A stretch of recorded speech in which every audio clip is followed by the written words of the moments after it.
Hey team, good morning. I thought I'd just check in with you. It's I'm out here in Denver, obviously, for the meeting. Can I give you some quick updates that I got, takeaways? I know you're super curious on that, and then one update for your weekend. I thought I'd do a video here this morning. Trying to do these more. Number one, big weekend, super important, obviously for us. I hope your goals are out to everybody. I know we're late on our flyers getting out. Please make sure we're really pushing that free tribute, Adelines especially. You can combine that with $200 offers, anything that's in there for NBA. I'd like to sell out of these this weekend. What you have is what you have. You're not getting any more. Move them around from your stores, but we need a big weekend.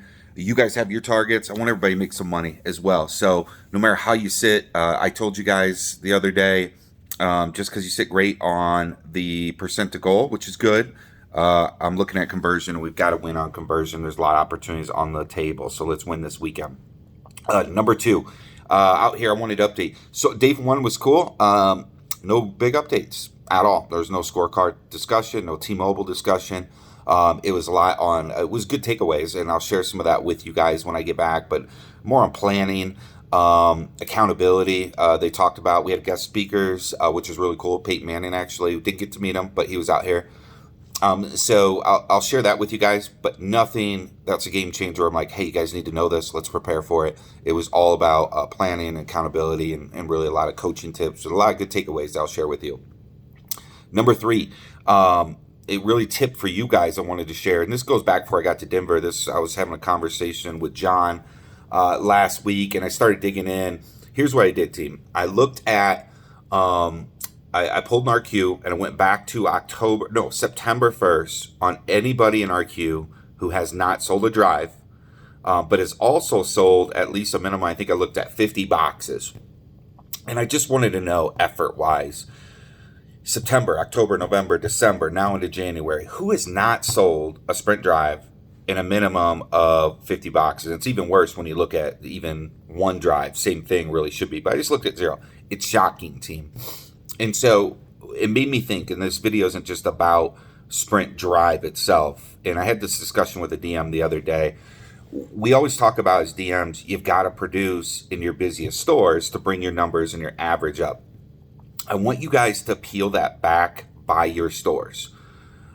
It was a good reminder for me, and in our discussion, is the way you're going to win in your stores, or if there's a certain category you need to win, drive, accessories, tablets, whatever it may be, Adeline, we've got to look at our biggest box producer, and they're the key influencer there to ensuring you win in that store and then in your district. Well, let's peel that back a little bit, and what does that mean?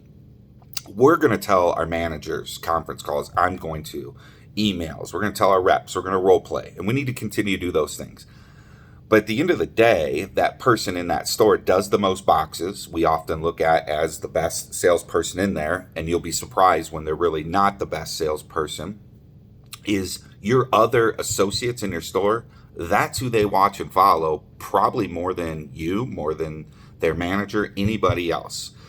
I can take a store that has their highest volume producer in boxes that's efficient on things, and you win. I know I've said Comstock a lot lately. We've gone through 2 different managers there, haven't missed a beat. Why is that? Our highest producer does it every time, and guess what everybody else does? They do it every time. Look at Promenade, same thing. I could go through a few stores. It's not a knock on those managers. What I'm getting at here, team, is win with your highest producer in your store on the metrics you're struggling in with that store, and you'll win the day.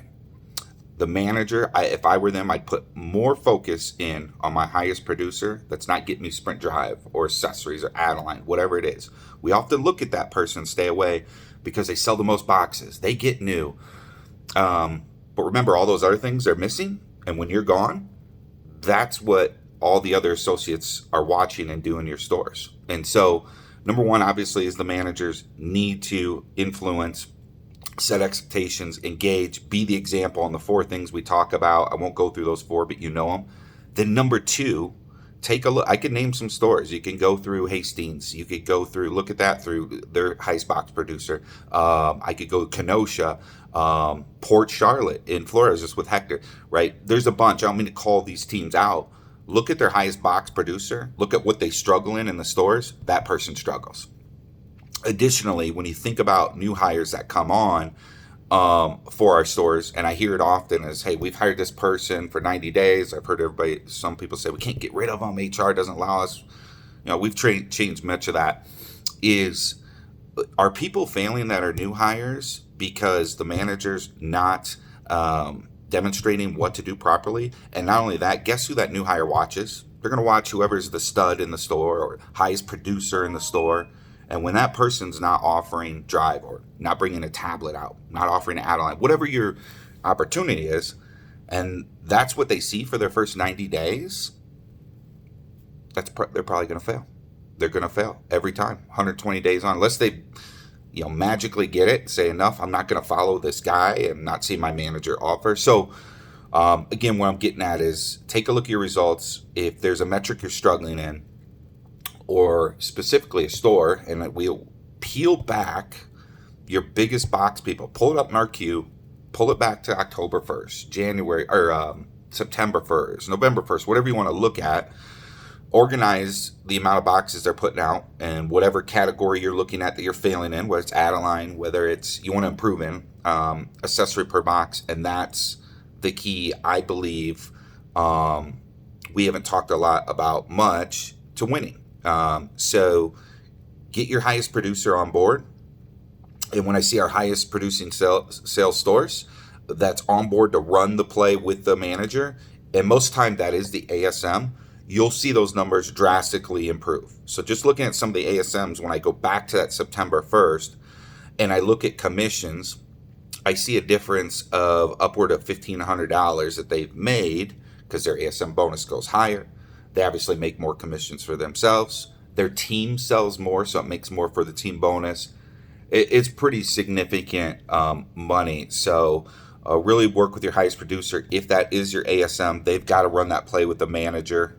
You peel that back as the manager working with them. I'd work with that person more so almost than I would someone that's got 3 handsets for the month. I want to touch who is talking to the most customers, selling the most customers. I want to get them to be the best, but also they become the influencer for your other associates in that store. So they'll lift up naturally the guy or gal that's only at 3, or the guy or gal that's struggling, that want to be there. And again, these are people that want to be here. These are strong employees of ours. I mentioned a few stores are great employees.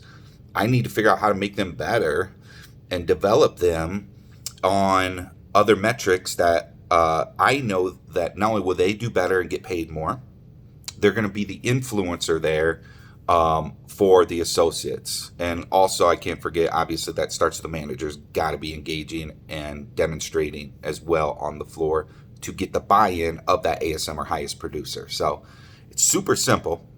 And that's my challenge to you guys. If you're struggling somewhere in your market on a certain metric, pull the highest producers from box volume standpoint and look at how they do with that metric you're struggling with in your district, and I bet that's your answer. So good luck this weekend, everybody. Call me or shoot me a text if you need anything. I'll talk to you soon. I'm going to try to do this video similar from a store manager perspective and give them some tips. I've got some personal stories about this particular topic that I think I can help them on as well. Thanks, team.